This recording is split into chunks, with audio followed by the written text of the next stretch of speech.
ವಾಣಿಜ್ಯ ನಗರಿ ಹುಬ್ಬಳ್ಳಿಯಲ್ಲಿ ಅಪರಾಧ ಪ್ರಕರಣಗಳು ದಿನೇ ದಿನೇ ಹೆಚ್ಚುತ್ತಿರುವ ಹಿನ್ನೆಲೆಯಲ್ಲಿ ತೀವ್ರ ನಿಗಾ ವಹಿಸಿದ ಪೊಲೀಸ್ ಇಲಾಖೆ ರಾತ್ರಿ ಹೊತ್ತು ಸಿಟಿ ರೌಂಡ್ಸ್ ನಡೆಸಿದ್ದಾರೆ. ಪೊಲೀಸರು ಎಂಟ್ರಿ ಕೊಡುತ್ತಿದ್ದಂತೆ ಪುಡಾರಿಗಳು ಎದ್ದು ಬಿದ್ದು ಓಡಿ ಹೋಗಿದ್ದಾರೆ.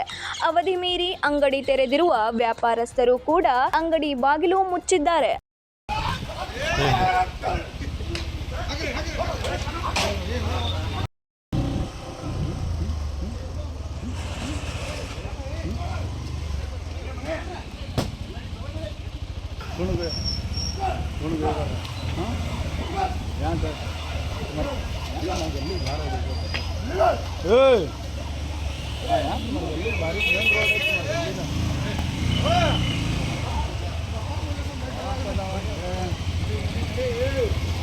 ಪೊಲೀಸ್ ಕಮಿಷನರ್ ಎನ್ ಶಶಿಕುಮಾರ್ ಅವರ ಆದೇಶದಂತೆ ಹುಬ್ಬಳ್ಳಿಯ ಕಸಬಾಪೇಟ್ ಪೊಲೀಸ್ ಇನ್ಸ್ಪೆಕ್ಟರ್ ಲಕ್ಷ್ಮಣ್ ನಾಯಕ್ ರವರ ನೇತೃತ್ವದಲ್ಲಿ ಪೊಲೀಸ್ ಸಿಬ್ಬಂದಿಗಳು ಸಿಟಿ ರೌಂಡ್ಸ್ ಹೊಡೆದಿದ್ದು ರಾತ್ರಿ 10 ಗಂಟೆ ನಂತರ ಎಲ್ಲವೂ ಬಂದ್ ಆಗಬೇಕೆಂದು ಎಲ್ಲರಿಗೂ ಎಚ್ಚರಿಕೆ ನೀಡಿದರು. ಸಿಸಿಐ, ಪಿಎಸ್ಐ ಪೊಲೀಸ್ ಸಿಬ್ಬಂದಿ ರೌಂಡ್ಸ್ಗೆ ಇಳಿಯುತ್ತಿದ್ದಂತೆ ಪುಡಾರಿಗಳೆಲ್ಲ ಓಡಿ ಹೋದರು. ಅಲ್ಲದೆ ಸಮಯ ಮೀರಿ ತೆರೆದ ಅಂಗಡಿಗಳನ್ನು ಬಂದ್ ಮಾಡಿಸಿದರು.